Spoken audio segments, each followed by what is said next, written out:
Assalamualaikum warahmatullahi wabarakatuh.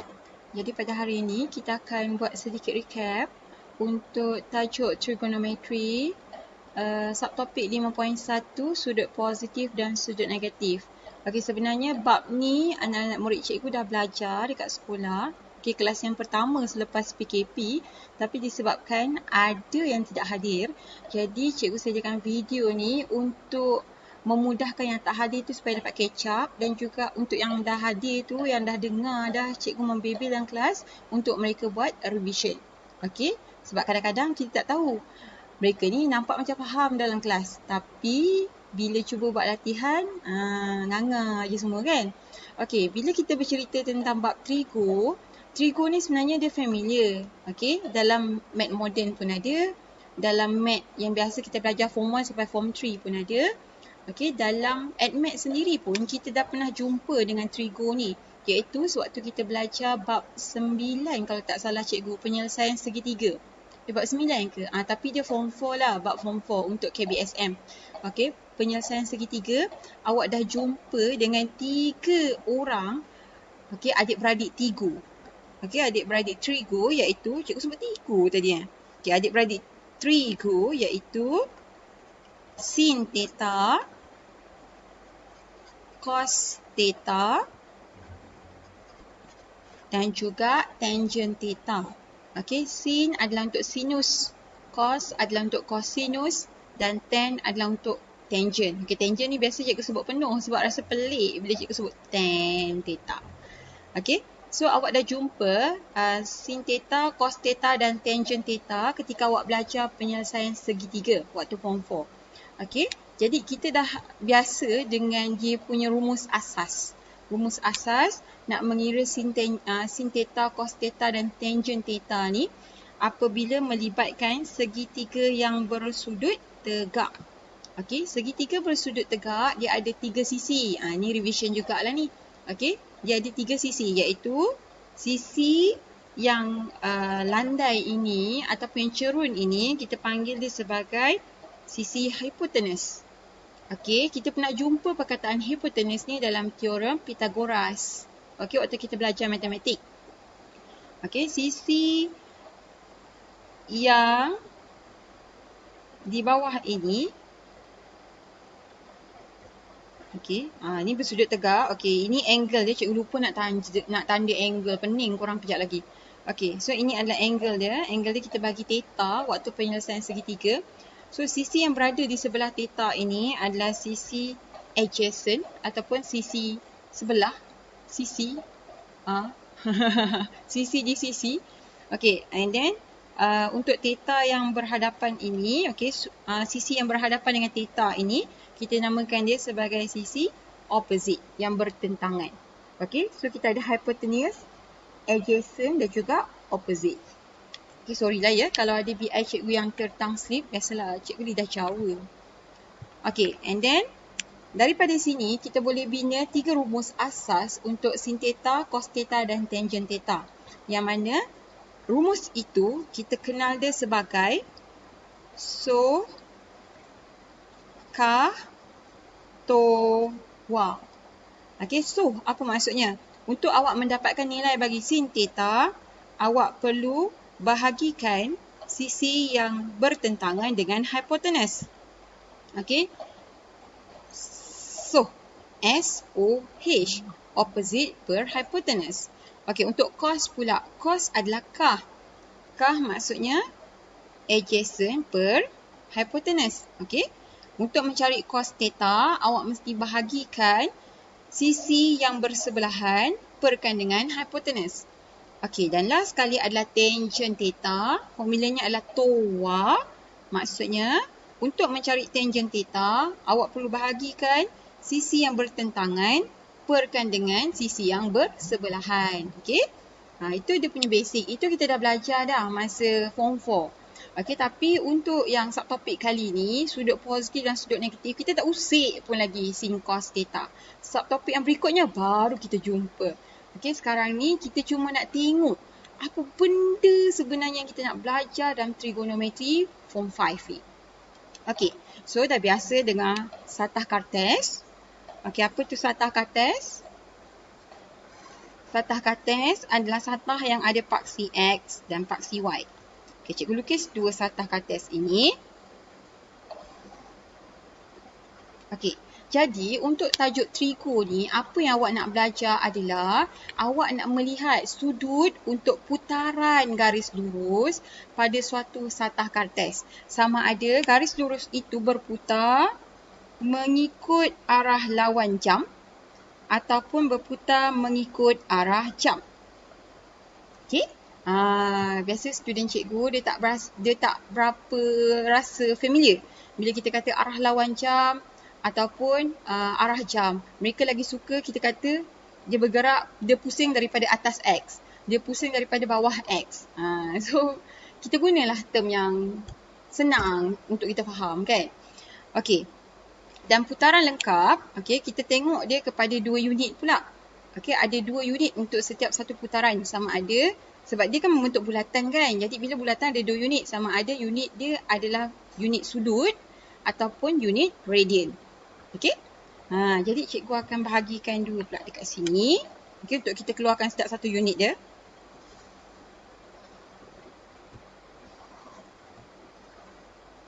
Apa cikgu buat? Okey. Ini adalah untuk sudut. Okey, ini adalah untuk radian. Kat sinilah. Bagi lengkap. Macam pelik je. Okey. So kita mulakan, okey, kalau seandainya kita punya putaran ini sehingga paksi daripada paksi X sampai paksi Y, kita kira dia sebagai 90 darjah. Okey, bila radian kita tak sebut dia 90 darjah, kita akan kata dia 1/2 pi radian. Okey, kemudian daripada paksi X sehingga ke paksi X yang negatif, paksi X positif pergi ke paksi X negatif. Yang ini nilainya adalah 180 darjah, separuh bulatan. Okey, separuh bulatan. Radian dia adalah pi radian. Okey, seterusnya kalau daripada paksi X ni sampailah dekat paksi Y negatif. Okey, yang ni nilai dia adalah 270 darjah. Okey, kalau radian dia adalah 3/2 pi. 3/2 maksudnya 1/2. Okey, dia dah habis 1 pi, kemudian lagi setengah. Itu maksudnya 3/2 pi. Okey, kemudian kalau penuh, okey, dia berputar satu bulatan penuh, daripada mana dia muncul, situ dah tempat habis dia. So untuk sudut kita kira dia sebagai 360 darjah dan untuk radian kita kira dia sebagai 2 pi. Okey, so yang ini awak kena ambil tahu. Okey, sebab kadang-kadang soalan bagi dalam unit sudut.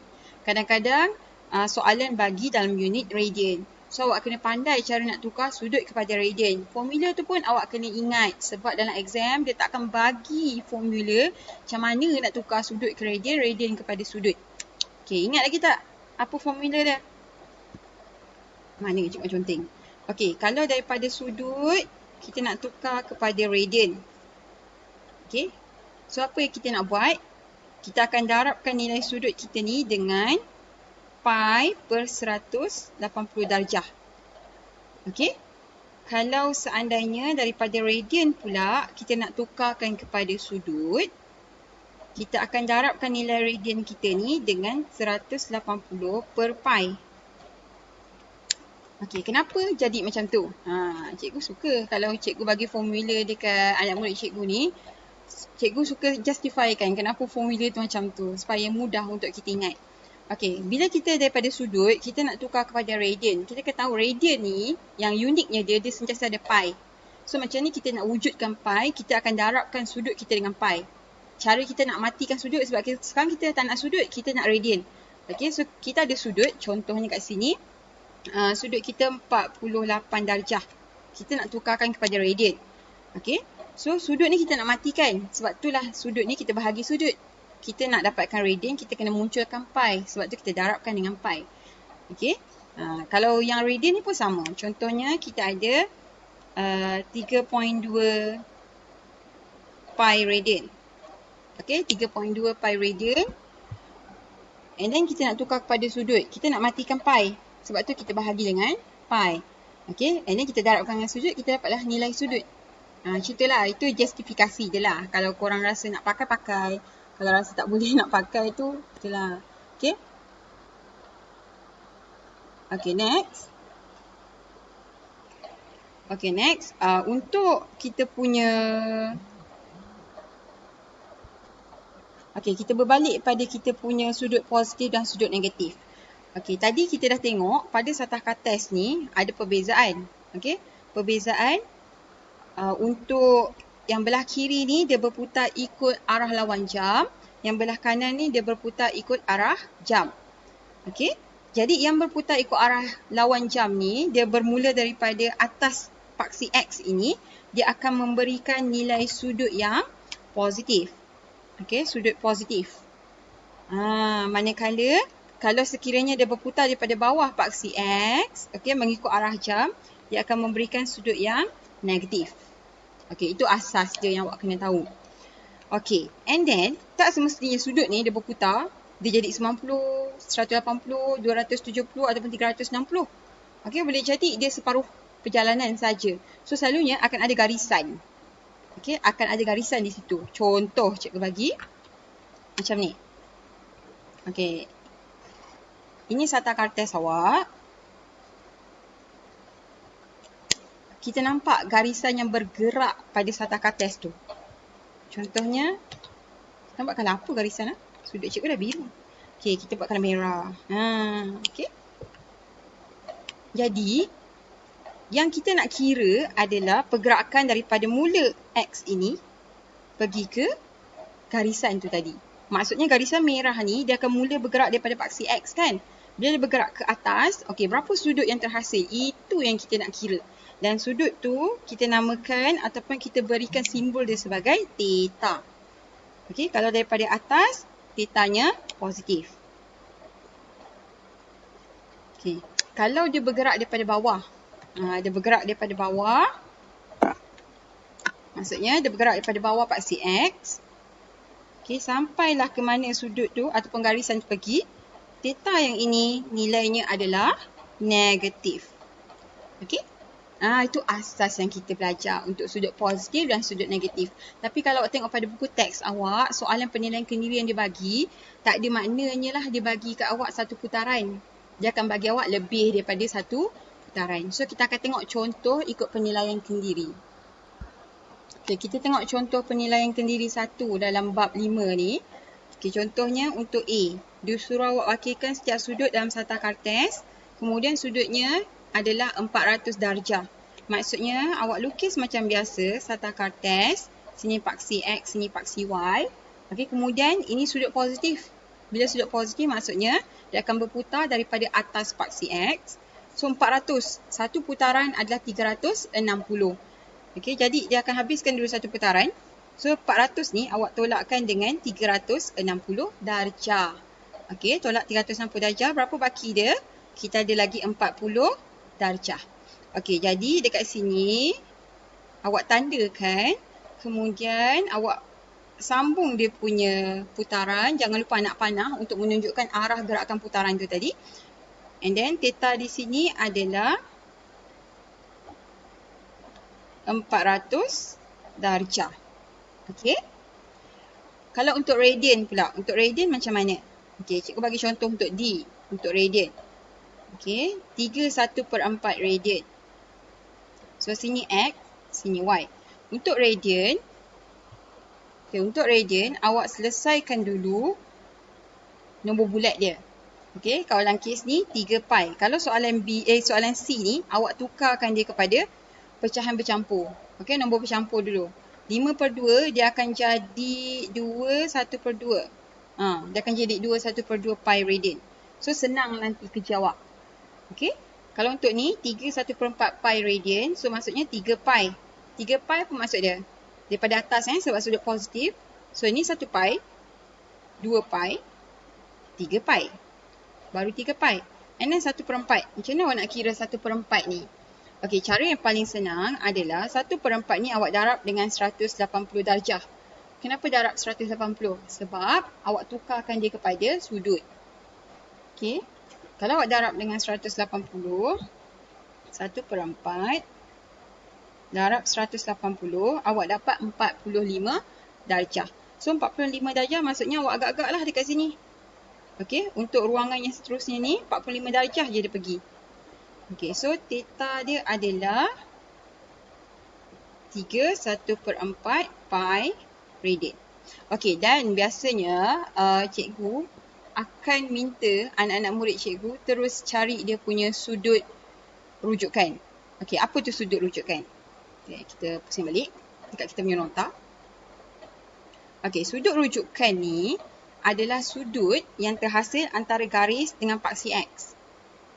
Okey, kita ada 4 kawasan untuk sudut rujukan. Ingat theta adalah sudut positif ataupun sudut negatif. Sudut rujukan ni, ni cikgu bagi 4 kawasan sudut rujukan kita. Sudut rujukan ni sangat penting. So, awak kena biasakan cari sudut rujukan. Okay, sini X, sini Y. Okay, cikgu lukis sekejap. Cikgu harap awak nampak lah sebab sekarang ni cikgu dah tak tahu visualizer cikgu ni dia fokus dekat mana.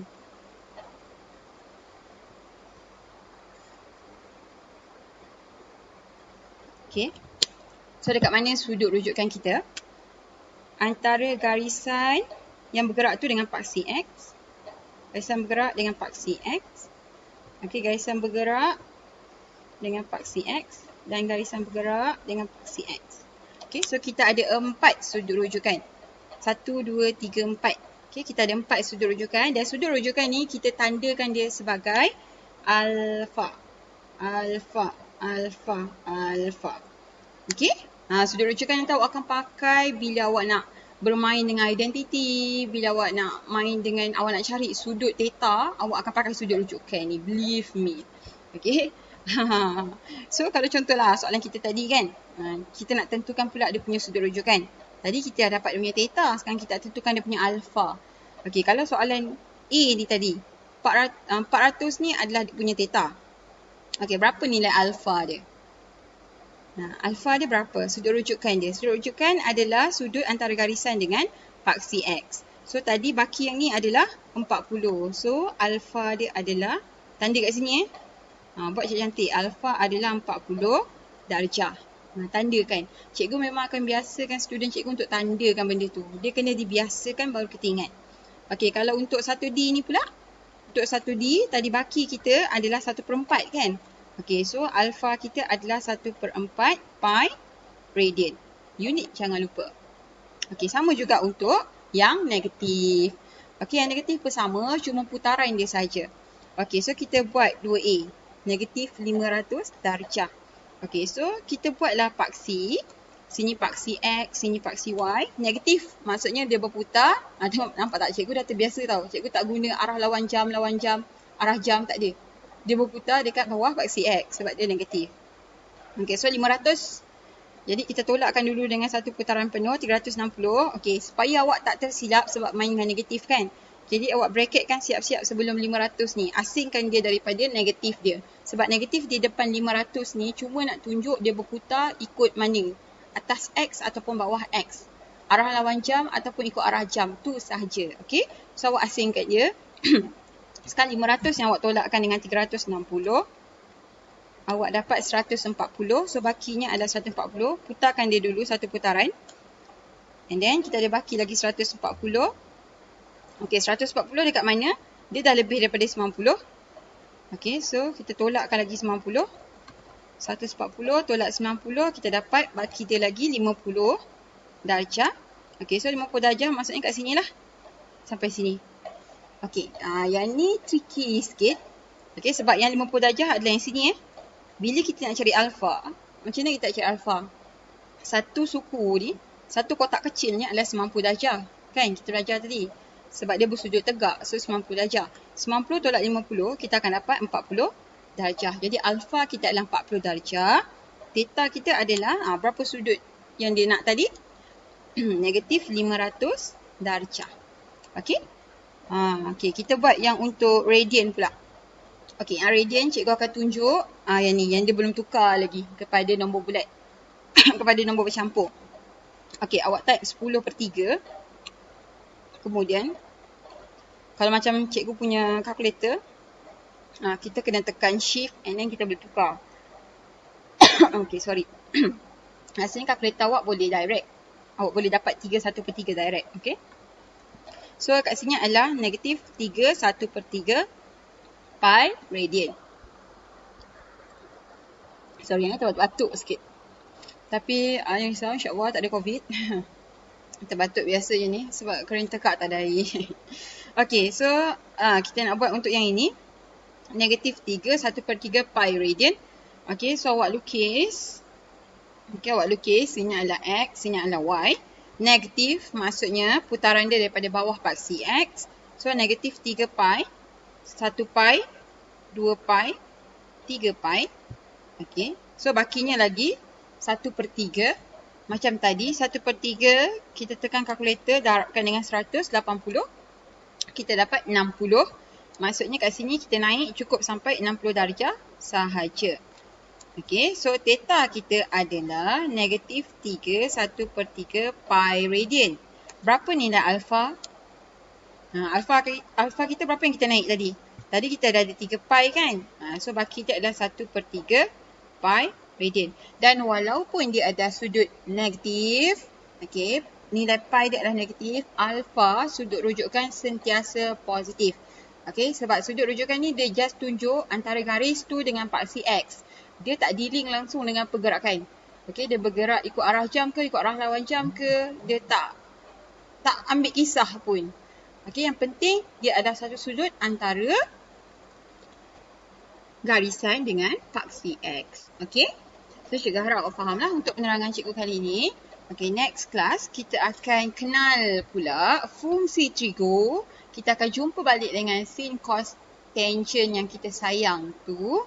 Dan kita akan tengok posisi dia bila dalam satah kartes. Dia duduk dekat mana. Okay.